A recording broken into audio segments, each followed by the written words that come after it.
Euro 2024 is fast approaching us, so let's have a look and see if we can predict the whole tournament. And as always, if you are watching this video, please make sure to like and subscribe. And if you've got any questions about anything that I mentioned in this video, please let me know in the comments. Let's get into the video. Okay guys, welcome back to the channel. So we are going to be using this handy telegraph tool, which actually allows you to predict the whole tournament, go through every group, or the knockout stages, etc.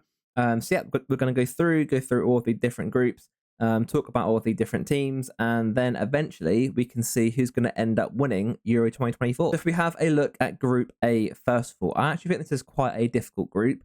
Obviously, everyone expects Germany to actually finish top, but out of Scotland, Hungary, and Switzerland, it's quite hard to actually see who's going to come out on top there. So Germany will, I think, top the group, and then I think I'm going to go for Hungary second, Scotland third, and then Switzerland fourth.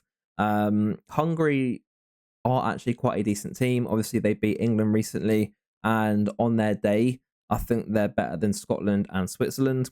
I have Scotland picking up a few points there and Switzerland finishing bottom, which is maybe a little bit harsh on the Swiss. They are quite a solid team and do have quite a lot of experience at these sort of competitions. But I do think Scotland are just going to pip them. And yeah, that's what I think is going to happen in Group A. Now, Group B has three really, really big teams in there with Spain, Croatia, and Italy. And then Albania, who are probably a little bit unlucky to end up in a group like this. For me personally, I have Spain finishing top, Croatia second, Italy third, and then Albania fourth. The reason for this, I think Spain have quite a good mixture of experience and also those young players coming through, like Yamal, for instance. Croatia obviously have lots of experience. They're always handy in a big competition, and with it, I believe being Luka Modric's last major tournament, I think he's going to play a very, very big role. So I expect them to finish second, and then Italy finishing third. Obviously, one out of those big three had to finish third here. I just think they're the worst out of those three in that group. And then obviously Albania finishing fourth, and I think it's going to be difficult for them to actually pick up any points. Maybe they shock one of those big three, and that impacts the order of those teams. But yeah, I think that's going to be the final standings for Group B. We move on to Group C, of course, which is England's group.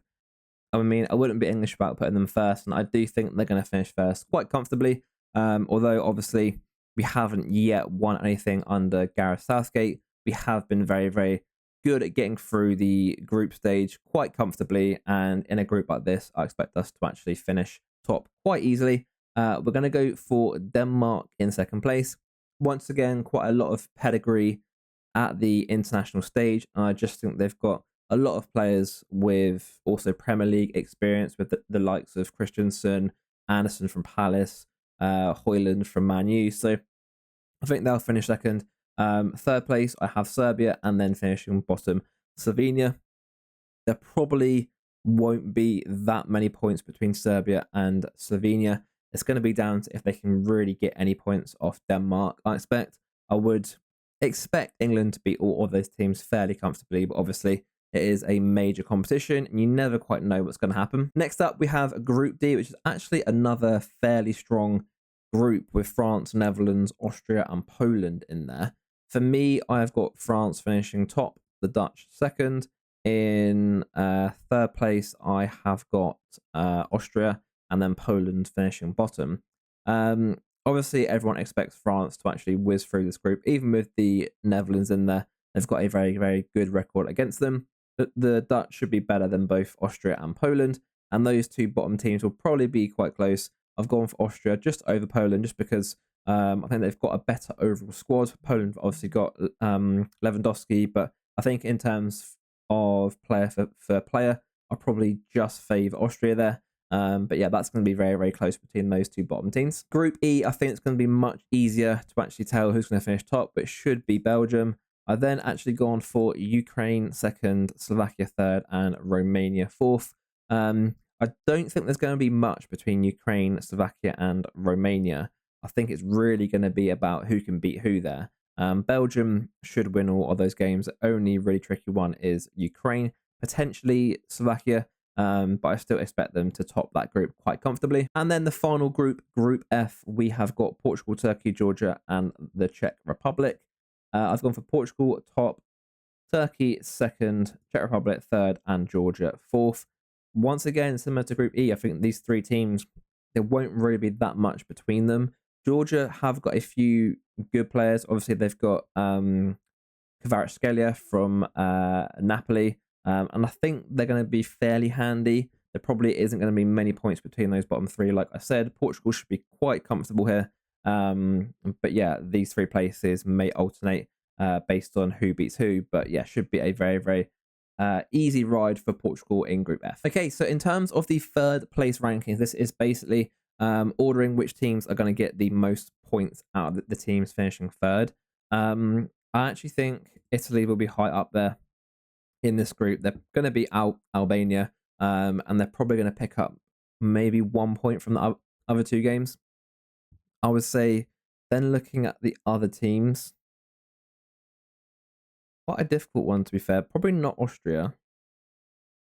I actually think Scotland playing against Switzerland and Hungary probably get the second amount of points there. Then looking at the other groups, probably not Austria. Slovakia. I'm actually going to go with Serbia because they'll probably beat Slovenia and maybe get something against Denmark. Then we'll go Austria. Then we'll go Slovaks. And then we'll go the Czechs at the bottom. I think this is obviously quite hard to actually tell. I've gone off who I think is going to actually win one of those games. I think Italy will obviously beat Albania. Scotland maybe beat Switzerland. Maybe Hungary. Serbia, obviously, they've got 2 games against Denmark and Slovenia there, which I think they can obviously get points in. And then the other teams down the bottom here. And then that obviously brings us on to the round of 16. So based on everything that we have entered above, these are the round of 16 matches. We have Germany against Denmark, Hungary against Croatia, Spain, Scotland, England, Austria, Portugal, Serbia, Netherlands, Ukraine, Belgium, Italy, and France, Turkey. And if we quickly go through all of these games, I think some of them should be quite simple. Germany should beat Denmark. Croatia, I expect, will beat Hungary, but it'll probably be quite a difficult game. I expect Spain to be quite comfortable against Scotland. England, once again, fairly comfortable against Austria. Portugal should beat Serbia. Netherlands should beat Ukraine. Here, I'm going to go for Belgium. I just think they've got a lot more quality there. Italy in a bit of a transition, so I'm going to go for them. And then I expect France to quite comfortably beat Turkey. And then on to the quarterfinals, we've got Germany versus Spain, Portugal versus Netherlands, Belgium versus France, and England versus Croatia. Quite a lot of big games here that are going to be very, very close. Obviously, at this stage, you've probably got all of the best teams here in the competition. I don't think there'll be a lot of goals. I think it'll be quite close, quite nervy. I'm going to go for Germany against Spain. Portugal, Netherlands is such a difficult one. I feel like just Portugal. Belgium, France. Obviously, France have the best squad as a whole. They've got a lot of experience all in their team. They've already won a lot of medals. They've obviously got the Mbappe factor. So I'm going to go for them. And then I'm going to go for England over Croatia. Obviously, Croatia have been a bit of a bogey team of late for England.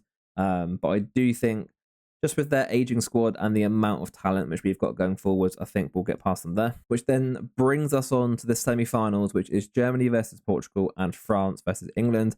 This is probably quite a sort of template draft of what's going to happen at the Euros. Obviously, a lot of things can change, injuries, red cards, teams going out that you wouldn't expect. But I would expect a lot of people have these 4 teams reaching the semi-finals. I'm going to go for Germany, who just beat Portugal. I feel like Germany are sort of going under the radar a little bit. They've got quite a lot of good young talent coming through, like Wirtz and Musiala. Then when you then combine that with Toni Kroos, Havertz has had quite a good season. The experience of Manuel Neuer, I feel like they're a little bit underrated. And then France versus England. As much as I would love to say England are going to beat France, it's going to be very, very difficult. We obviously came close previously. Harry Kane missing that penalty, and then things could have been different from that point onwards. I actually think we played quite well against France, but I just do think they've got that little bit extra which England don't have. So I'm going to go for France. That'd be England. which is going to be heartbreak for a lot of people. Okay, and that leaves us with a final of Germany versus France. And I am going to side, actually, which goes against the crowd a little bit here, with Germany. Now, obviously, everyone expects France to actually, do very, very well in these tournaments. They're always going in as the favourites. However, I just think Germany have quite a good blend of talent in their squad currently. And yeah, they're sort of going under the radar. There isn't really that much buzz around them. And I just think they're going to get it done. And they're always very, very efficient. Obviously, they play good football, got a lot of talent in there. And then I think the experience of Toni Kroos and Manuel Neuer should just get them over the line against France. Okay, guys, that's going to be all for today's video. Please let me know down in the comments, what do you think about my Euro 2024 prediction?